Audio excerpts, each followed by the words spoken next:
Drama serial महरूम तो बहुत ही ज़्यादा इंटरेस्टिंग बनता जा रहा है। ड्रामा सीरियल महरूम की आने वाली एक साथ में आप लोग देखेंगे कि जोया ने तो खुदगर्जी की हद ही पार कर दी। वो तो उमेर को मरा हुआ देखकर खुश होना चाहती है, लेकिन ऐसा कुछ भी नहीं होगा। उमेर इतनी जल्दी मरने वाला नहीं, क्योंकि अभी तो उसने इन सबको भी सजा दिलवानी है जिन्होंने इसके साथ बुरा किया, यानी कि जोया और मीर जाहिद को।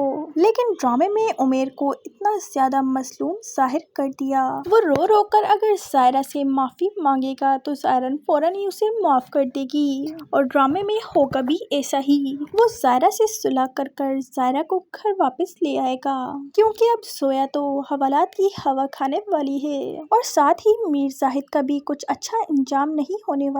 हो सकता है कि मीर जाहिद को भी सलाखों के पीछे दिखाया जाए, या फिर नसरीन बेगम को अच्छा सलूक करते हुए दिखाया जाए। सो नाज़रीन, आप लोगों को ये ड्रामा कैसा लग रहा है और किस एक्टर की एक्टिंग बहुत ही ज़्यादा अच्छी लग रही है, कमेंट करके ज़रूर बताइएगा। और चैनल को भी सब्सक्राइब नहीं किया तो जल्दी से चैनल को सब्सक्राइब कर दें और वीडियो को ज़रूर लाइक कर दें। अल्लाह हाफिज़।